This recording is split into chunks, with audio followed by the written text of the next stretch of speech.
Welcome back, guys, to another video. And in this video, I wanted to cover something that I've seen to be a little bit concerning in the property community as of late, and it has to do with sort of this totality report that is being shared around by different BAs and property investors online amongst Facebook groups and other parts of the investment community. And one thing that they are showing is that in Tasmania, there are some very affordable markets that you can see on the right-hand side of your screen, which include Gagebrook, Herdsman Cove, Bridgewater, Risdon Vale, where you can find properties still under $500,000. And that is very true. However, it is really important not to purely invest of looking at a singular number only, because there is a very underlying story about why those properties may be of low value or they could be cheap. And for those of you who don't know, Bridgewater, Gagebrook, and Risdon Vale are sort of on the upper north part of Tasmania, and it is not known to be a good area. And I will touch on that a little bit more later in the video. And when you start to look at the data, it starts to paint a real picture of what this area looks like. Now, you can find properties for under $500,000 with above a 4.6% yield. I've seen properties in the 5% yield territory. So very good from a cash flow perspective. And that you can actually see that prices have been increasing over the past 12 months with about a 10% increase overall, which is a very positive thing to see for a location.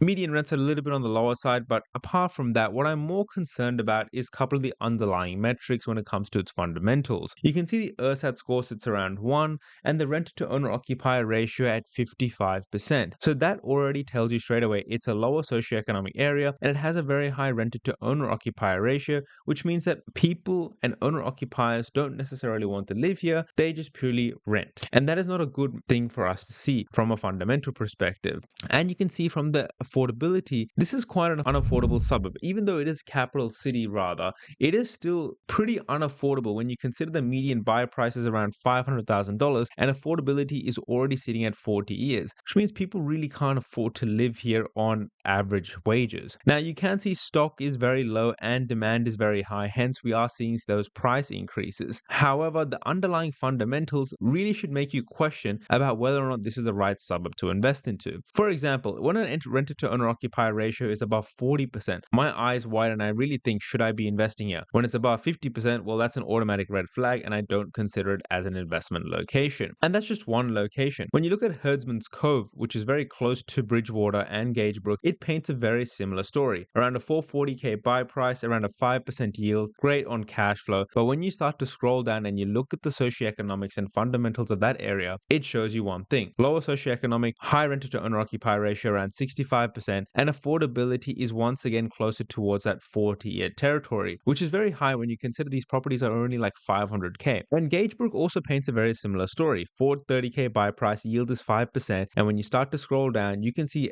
socioeconomics is 1 for an ersatz score, and it's 74% rented to owner occupier ratio. That means only 26% of people are owners, the rest of them are renters. Very high amount of renters, an absolute red flag when you really think about it. And affordability is at 45 years for a median buyer price of $430,000, which is quite insane when you really think about it. And all of these red flags from the micrometric perspective should automatically eliminate these suburbs from investment for you guys. And buyers agents are sort of pushing these areas based off one report that says a suburb is affordable. That is not the way you should approach property investment. There are a multitude of other factors to assess. And if you want to further this point, you can go check it out on OpenStats and you can look at the housing types for this area and you start to look into this location. You can see that Bridgewater, Gagebrook, Herdsman Cove all fall into very densely populated public housing regions, which you want to be avoiding. When you look to invest into locations, you're trying to find good locations with good socioeconomics, decent ersatz score, a relatively good rented to owner occupier ratio, because that is where people want to live. They don't want to live in areas with high public housing concentrations, with high crime rates, with unfriendly tenants, right? For those of you who don't live in Tasmania, and I don't live there myself, but from what I've heard from community members, as well as other investors, as well as property managers, these areas are literally no-go zones in Tasmania. They may be affordable, but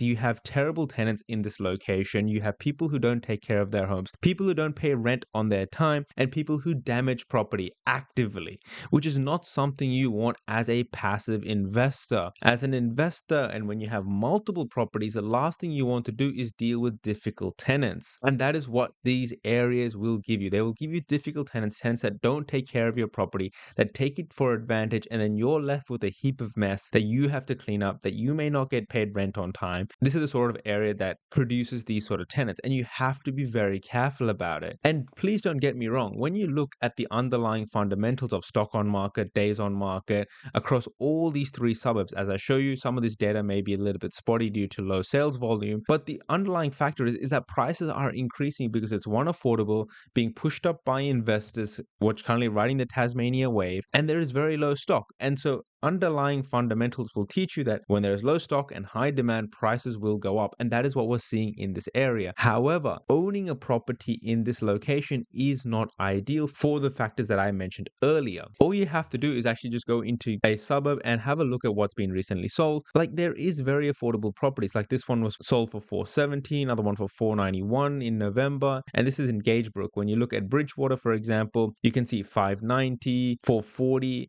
And these are pretty decent, nice looking homes, you can say. However, the tenant quality, the fact that the rented to owner occupier ratio is too high, the socioeconomics is not the best, and the fact that there's immense amount of public housing in and around these areas, high crime, tenant turnover, tenants not paying on time, it is not ideal for investment. And you should be careful anyone pushing these locations without telling you the underlying fundamentals behind these locations. Because yes, this may be cheap, 410, 433,000, 440, but it's not worth the hassle, in my opinion, right? And yes, by the way, there is another location on here that is Risdon Vale. Risdon Vale is a slightly better location compared to the ones that I mentioned previously, but also notice that Risdon Vale is located right next to a prison. And once again, you do have to really factor in whether or not that is the best place to own a home. Now, it is slightly nicer compared to other locations and has new housing coming into the area. But once again, when you're looking at places to invest into, buying next to a prison might not be the best choice or best investment decision in my eyes. Of course, people are entitled to their own opinion, and you may say that there is no price correlation to house price growth and prisons, but the type of tenants you might attract and the future owner occupiers of that location might not be the highest quality. So just keep that in mind, right? And look, I know it's getting more and more difficult to find good locations for under $500,000. I'm well aware of that predicament at this point in time. However, that should not compromise your investment fundamentals. Just because you can't afford to buy in a nicer area for a certain type of budget doesn't mean you necessarily have to sacrifice on the quality of the area you're choosing by going to suburbs like Bridgewater, Gagebrook, and Herdsman Cove. You can look at other asset types like townhouses, low density units that are in good pockets that are sometimes in metro areas like Melbourne, or big regional hubs like Albury-Wodonga, which can yield you similar results without having the risk of having a poor tenant in your property that is going to add damage or destroy your asset. Now, the whole point of this video is not to necessarily knock these locations, because avid investors who understand fundamentals